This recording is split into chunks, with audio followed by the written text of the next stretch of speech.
Ikalabingwalo ng Hunyo 2022, 2026. Kakasikat pa lang ng araw sa Moscow nang may haligi ng itim na usok na umangat 15 kilometro mula sa opisina ni Vladimir Putin. Давай, брат! Выр! Выр! Выр, да выр! Давай, давай! Ой, mashallah! Ой, mashallah!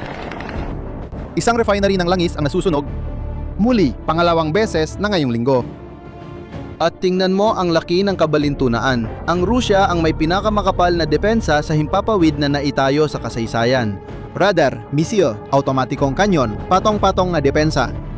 Para makita mo gaano sila ka-paranoid, sa paligid ng isa sa mga pribadong bahay ni Putin, sa isang lugar na tinatawag na Valdai, nagtayo ang Russia ng 7 bagong tore ng sistemang pangkontra sa ere na tinatawag na Pantsir sa loob lang ng isang araw. May 27 posisyon ng depensa sa paligid ng bahay ng lalaki.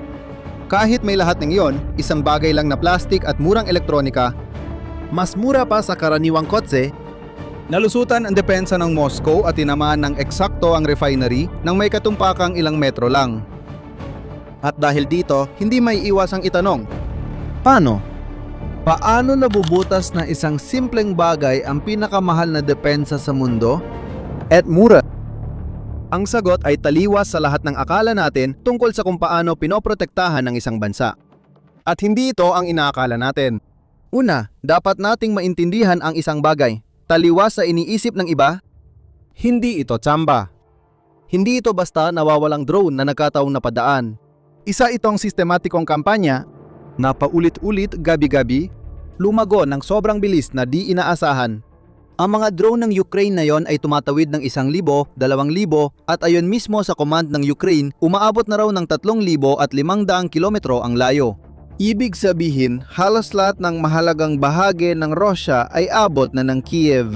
Ang mga refinerya, mga pabrika, mga imbakan ng munisyon, lahat. Hindi basta pinipili ang mga target. Mga refinerya, mga fuel terminal at infrastruktura ng enerhiya. Mga bagay na sabay na tumatama sa pera ng gobyernong Ruso. Fuel ang nagpapaandar sa hukbo at ang bulsa ng karaniwang mamamayan. Ngayon, sa Rusya, sa bawat 4 na gasolinahan, may isa na may uri ng limitasyon sa pagbebenta.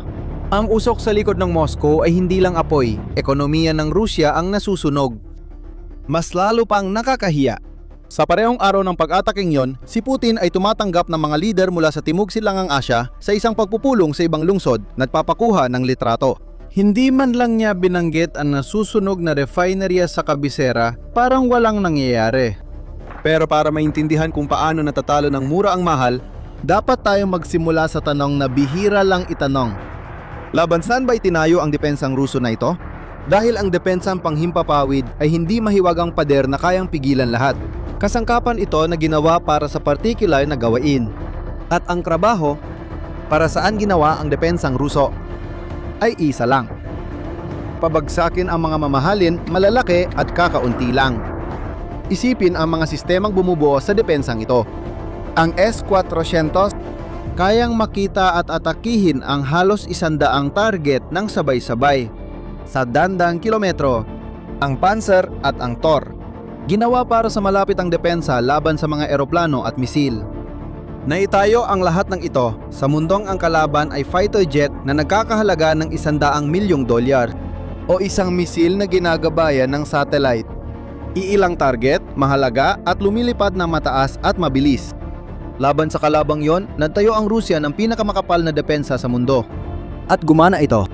Ang problema, hindi na nagpapakita ang kalabang ito. Dahil may ginawa ang Ukraine na di inaasahan ng lahat. Hindi niya sinubukang daigin ang depensa sa sarili nitong laro. Binago niya ang laro. Imbes na kakaunting mamahaling target, marami na siyang ipinadalang murang target. Imbes na mga misal na nakakahalaga ng milyon-milyon, mga kuyog ng plastic na drone na nakakahalaga lang ng ilang libong dolyar bawat isa ang ipinadala niya. Dito pumapasok ang numerong nagbabago ng lahat. Ang Ukraine ay naging isang ekonomiyang pangdigmaan na lubos na nakatutok sa paggawa ng mga drone na ito ng maramihan. Milyon-milyong unit kada taon ang pinag-uusapan. Isang kumpanya lang sa Ukraine, mag-isa, ay gumagawa ng halos 200 long-range na drone bawat araw. At sinasabi nilang kaya nilang doblehin o triplehin pa yan agad. Bakit ba ito mahalaga? Dahil binabago nito ang matematika ng digmaan. Kapag mas mura ang drone kaysa kotse, kahit karamihan sa mga ito ang mawala sa'yo, panalo ka pa rin. Kung sa bawat 10 drone na pinakawalan, isa lang ang tumama sa target na refinerya, panalo ka pa rin sa kalkulasyon. At panalo ka pa ng sobra.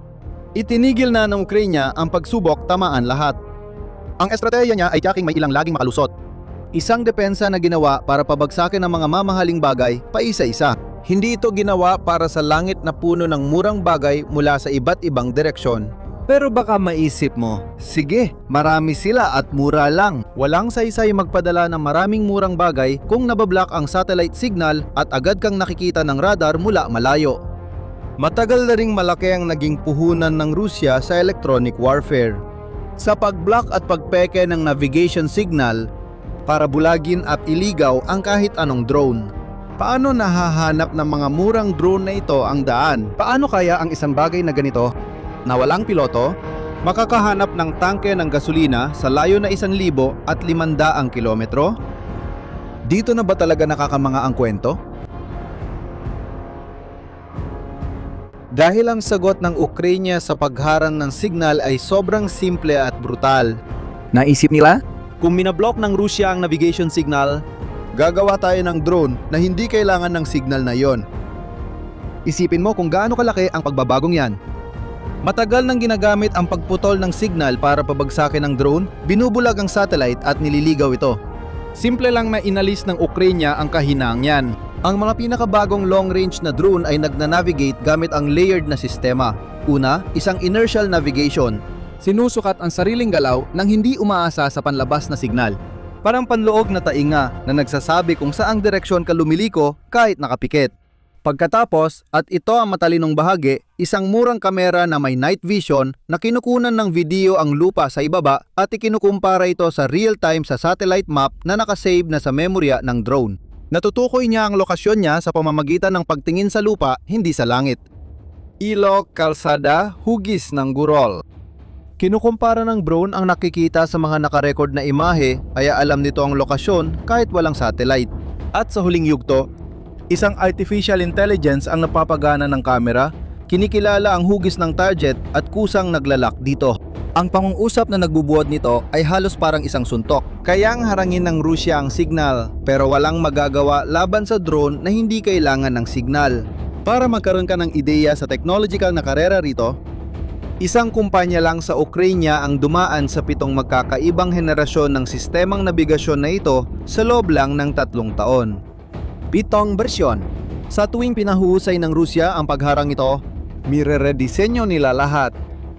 Ito ang ritmo ng isang digmaan kung saan kusang sinusulat muli ng software ang sarili nito tuwing ilang buwan. Kung nakikita mo rin ang ganitong kamangha-manghang detalye, gawin mo ang isang simpleng bagay na sobrang makakatulong para lumago ang channel na ito. Mag-subscribe ka dito.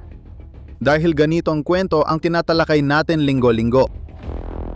Pero ang nabigasyon ay nakakalutas lang ng kalahati ng problema. Ngayon, kaya na ng drone na dumiskarte ng mag-isa. Pero ang kalangitan sa ibabaw ng Rusya ay puno pa rin ng mga misil na nag-aabang sa kanya. Ibang usapan ang makarating kaysa makaligtas pagdating doon. Paano kaya nakakadaan ang mga drone sa pader ng apoy na ginawa para pabagsakin sila, di ba? At ang sagot ay marahil ang pinakamuhusay na bahagi ng buong kampanyang ito dahil hindi sinusubukan ng Ukraine na daaning sa lakas ang depensa. Nililin lang at pinapagod nila ang depensa.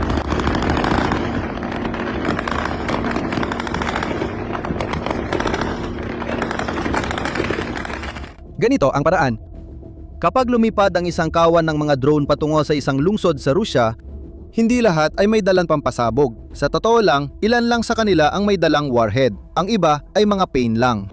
Mga decoy itong drone na ginawa lang para lumitaw sa radar ng Rusya na parang totoong banta. At doon pumapasok ang patibong. Nakikita ng mga pangkat ng depensang panghimpapawid ng Rusya ang 12-12 ng tuldok sa radar. Nagpapanik sila at nagsisimulang magpaputok ng kanilang napakamahal na mga misil sa mga target na wala namang laman. Laban sa plastik. Sa bawat decoy na napabagsak, milyon-milyong halaga ng misil ang nasasayang. may mas malalang mangyayari sa Rusya. Sa sandaling nagpaputok ang isang baterya ng depensang panghimpapawid, ibinubunyag nito ang posisyon nito. Binuksan niya ang ilaw at sumigaw, "Nandito ako!" At ang mga totoong armadong drone na agad na sumusunod, ngayon alam na nila eksakto kung nasaan ang depensa at didiretso sila doon. Sa ibang salita, habang sinusubukan ng depensang Ruso na ipagtanggol ang sarili, ibinubunyag nito ang sarili nito. Habang mas nagpapaputok ito, lalo itong nalalantad. Lahat ng ito ay kinokordina sa paraang nakakabaliw sa Kremlin. Walang malaking punong himpilan o bunker na pwedeng bombahin at ang operasyon ay kalat sa buong bansa. Kinokontrol ito ng mga karaniwang tao gamit ang mga laptop. Gaya ng sinabi ng isang komandante ng intelihensya ng Ukraine, "Ang mga laptop ang pinakamalaking kalamangan namin dahil kalat-kalat kami. Dahil dito, mahirap para sa Rusya sirain ang programang ito." Mag-isip ka tungkol dito. Murang software na tumatakbo sa karaniwang computer. Kinokontrol ang libu-libong drone na dumarating mula sa iba't ibang direksyon nang sabay-sabay at sumosobra sa kakayahan ng radar na iproseso ang lahat ng iyon ng sabay-sabay. At ngayon, narito na tayo sa bahagi kung saan nagsisimula ng bumagsak ang lahat para sa panig ng Rusya. Ang pagsira sa isang bateryang panlaban sa himpapawid ay hindi lang nabubukas ng maliit na puwang. Ayon mismo sa mga unit ng drone ng Ukraine, ang pagbagsak ng isang sistemang Thor ay maaaring magbukas ng puwang na 50 hanggang 100 kilometro sa depensa. 50 hanggang 100 kilometro ng bukas na himpapawid. Sa puwang na yon, 12-12 ng o daan-daang drone ang sabay-sabay pumapasok sa susunod na alon. Isa itong epekto ng domino. Ang bawat nasirang depensa ay nagbubukas ng pinto para sa susunod na alon na sisira ng mas marami pang depensa na magbubukas naman ng mas marami pang pinto. At dito, ang Rusya ay nahaharap sa isang problema na ang laki nito, na dati pinakamalaking bentahe ng bansa ay naging isang sumpa. Sobrang dami ng hangganan. Sobrang dami ng mga refinery, dipo at teritoryong kailangang ipagtanggol gamit ang mga misil na mayroon sila. May isang kinatawan ng Russia na umamin sa publiko na wala silang sapat na puwersa para mapanatili ang tuloy-tuloy na depensa. Kaya kailangan lang nilang protektahan ang malalaking lungsod at kritikal na infrastruktura. Iniiwang walang proteksyon ang iba pa. Isipin mo ang bigat ng pahayag na yan mula mismo sa Rusya. Sila ang pumipili ng iwanan. At kahit ang mga komentador militar ng Rusya, yung mga malapit na sumusubaybay sa digmaan, ay hayagang nagrereklamo na kulang ang bala para mapatakbo ang mga sistemang Pantsir, Buk at Thor sa bilis na hinihingi ng mga pag-atake, na hindi kayang sabayan ng produksyon ang konsumo. Iyan ang depensa ng mismong mga taga-suporta nito ang umaming hindi nito kaya. Dahil sa matinding gipit, nakita ang Rusya na muling kumuuha ng mga lumang radar mula sa mga imbakan mula pa sa dekada 60 at pati ng mga radar mula sa hangganan ng Finlandia na kasapi ng NATO. Para lang matakpan ang mga butas na binubuksan ng mga drone ng Ukraine. Dito natin sisimulang buuin ang palaisipan. Dahil sobrang dami at mura ng mga drone, nalilito ang radar. Hindi sila umaasa sa satellite signal kaya hindi rin epektibo ang electronic warfare. Pinipiplit ng PAIN ang depensa na magsayang ng mamahaling misal at ibunyag ang kanilang posisyon. Bawat depensang bumabagsak ay nagbubukas ng siwang na 12-12 ng kilometro ang haba na hindi kayang takpan ng Rusya. Ito ang realidad na nakikita natin ngayon. Bawat patong ng pinakasiksik na depensa sa mundo ay nasasagad, nalalampasan o nasisira ng isang bagay na 1,000 beses na mas mura kaysa rito.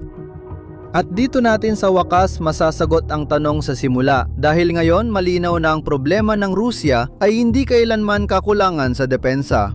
Pinakamarami ang depensang panghimpapawid ng Rusya sa buong mundo. Ang problema, ito ay itinayo laban sa kalabang wala na. Ginawa ito para pabagsakin ang mamahaling eroplano at misail na ginagabayan ng satellite. Tumigil na lang bigla ang Ukraine sa pagpapadala ng dalawang bagay na iyon. Hindi nabutas ang panangga ng Rusya dahil sa lakas, kundi naging laos ito. Nakatayo pa rin ito, dambuhala, napakamahal, pinoprotektahan ang kalangitan laban sa isang digmaan na tapos na. At ang huling detalye, ang nagpapahirap na halos imposibleng baliktarin ang lahat ng ito ay ang gastos. Bakit? Kahit napabagsakin ng Rusya ang karamihan sa mga drone na ito gabi-gabi, ang Ukraine ay maaaring gumawa ulit ng lahat ng ito bukas. Mas mura ito kaysa pagpapalit ng Rusya ng mga nagamit nilang misil. Talo pa rin ang Rusya kahit manalo sila sa laban na ito. Dito, hindi na lang tungkol sa Rusya ang usapan. Ipinakita ng digmaan na ito ang hindi komportableng kalagayan para sa anumang bansa. Lahat ng akala nilang nagpoprotekta sa Rusya, malawak na teritoryo, bilyong gasto sa modernong teknolohiyang militar at pinakamakapal na kalasag na itinayo, naging eksaktong bigat na hindi na niya kayang pasanin. Ang lakas ay naging bitag, ang kalamangan ay naging target. At ang tanong na malamang na naitanong na ng bawat general sa mundo ay simple pero nakakatakot. Kung kaya ng Ukraine na maliit lang ang ekonomiya kumpara sa Russia, nagawin ito laban sa pinakamalakas na kapangyarihang militar sa Europa.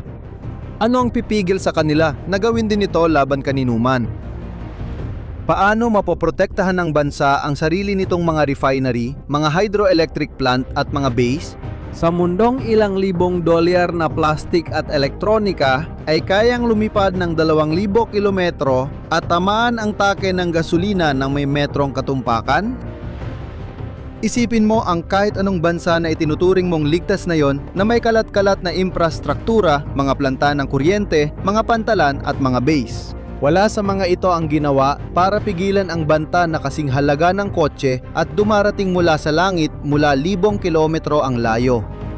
Ang pisikal na hangganan, yung linya sa mapa na sa loob ng maraming siglo ay nangangahulugan ng seguridad, ay biglang tumigil sa pagbibigay proteksyon. Dahil, gaya ng nakikita mo, ang digmaang ito ay binabago ang manual ng air defense habang nangyayari ito at linggo-linggo ay may bagong kabanata sa kwento. Iyan ang sinusubaybayan natin ng malapitan dito sa channel. Kaya kung hindi ka pa nakakapag-subscribe, mag-subscribe ka na ngayon para hindi mo ma-miss ang mga susunod na mangyayari. At gusto kong tapusin ito sa pamamagitan ng pagtatanong sa'yo. Sa palagay mo, may saysay pa ba ang paggastos ng bilyon-bilyon para sa makabagong depensa sa isang mundo kung saan ang isang plastik na bagay na ilang libong dolyar lang ang halaga ay kayang lusutan ng lahat? Isulat ang iniisip mo sa ibaba. Binabasa ko ang mga komento at ito ang isa sa pinakamahirap na tanong tungkol sa makabagong digmaan. Hanggang sa susunod na video.